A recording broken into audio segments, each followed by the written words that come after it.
Indigenous data sovereignty is fundamentally that Indigenous people should have the authority, agency, and autonomy to dictate what happens to the data that's about them. I would love for students to know that data that comes from Indigenous peoples is fundamentally ours, and therefore we should be able to use data that comes from us to benefit us.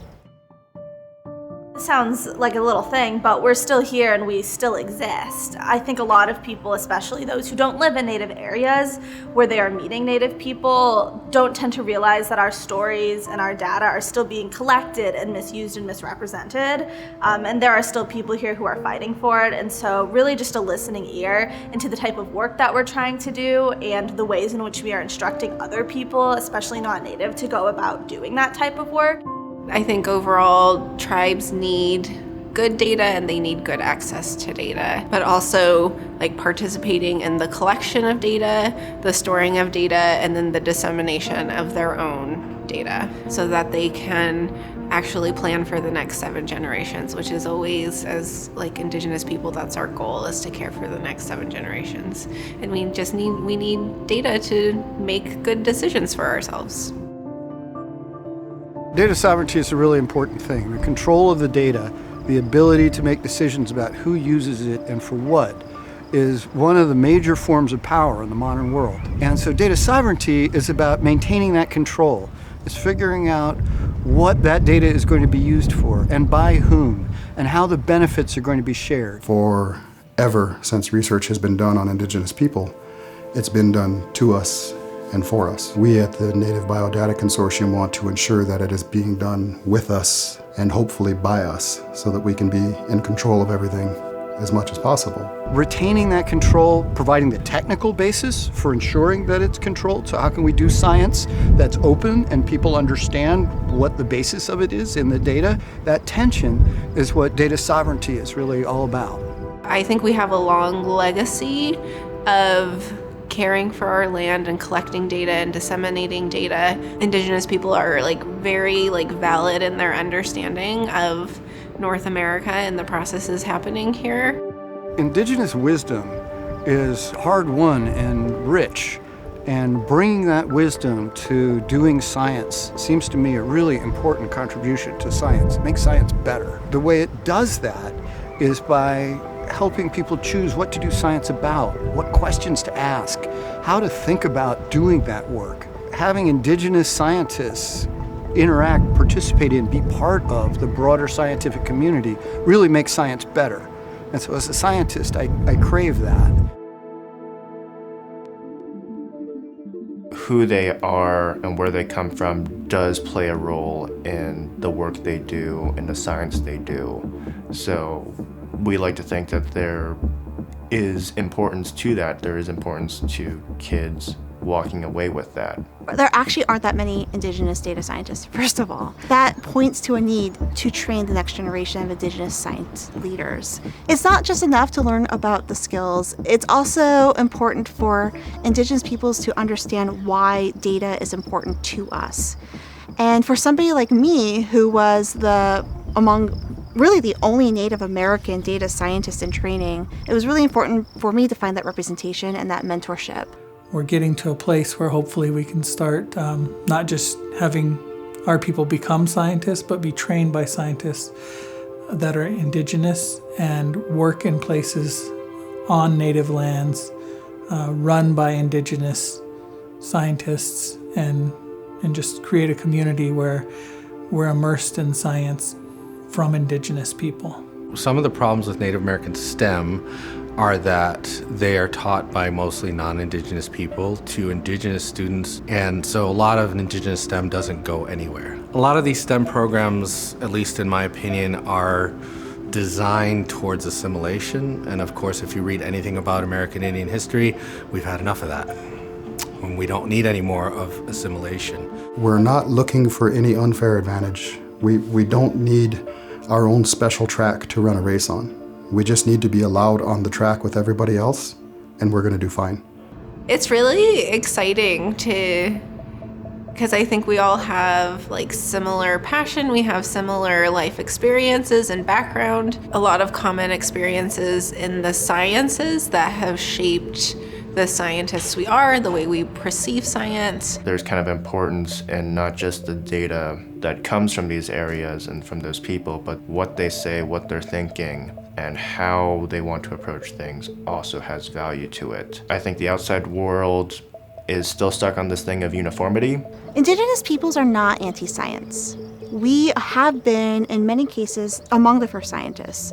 So I just want people to understand that this conversation related to Indigenous data sovereignty is not anti-science, it's just anti-exploitation.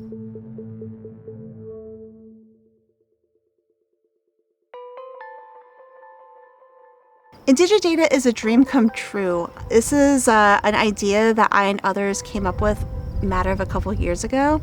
We are now in our second cohort, and it's just been amazing to see the positive response that this has generated in not just academic circles, but also in communities. And I would just love to see this continue to grow and prosper. At this workshop, students will be able to learn how to use data to help not just their own community, but other communities, because data is used in every aspect of our lives. I would say that this has got to be one of the most unique experiences that I've ever been a part of. There are plenty of gatherings of Native academics and Native students, but this is one that is really pushing and reinforcing students' abilities to do data science and do really meaningful work in their communities in the area of data science, which is something that is really important to ideas of tribal sovereignty and research sovereignty and resurgence and things like that. Sovereignty is the most important thing behind everything, to make sure that we're cognizant and respectful of tribe sovereignty and in support of those in any way we can be. I think my pitch is really just that no matter what you're studying, when you come here, you're going to learn so much about other tribal nations, other people's work, and if anything, come and make some friends who are Indigenous. Come and try out a field that maybe you haven't done before. One thing that I've really loved about this organization, this workshop, is that it really is like by us, for us. A lot of programs are not run by Native people, but I think that having something that is so Native-led and Native-run, you're able to have people that understand you and your background and your community teaching you, and it's really inspirational to also be able to see role models in the field that you're working with who look like you and have similar backgrounds as you. You get to fly out to a beautiful place and meet new people, all of varying backgrounds, meet Indigenous people from all over the country, and it's incredibly compelling to have the chance to network and see how all of this work has come together to give us the possibility of building a community for Indigenous people in academia. We have such a broad range of kinds of scientists here that I'm like, oh, the things I learned as a cancer biologist can actually be applied to what it means to be a geographer, what it means to be a marine biologist. Really, it reinforced my faith that really these interdisciplinary collaborations are how we're going to be able to push forward with some of the most pressing issues that face us as Indigenous communities, but also as humanity today. It's been really gratifying. The research done, through INDIGIDATA is really kind of profound and fascinating, and I think it's going to lead to a lot of really miraculous, outcomes and for the lands, for the health of Native communities.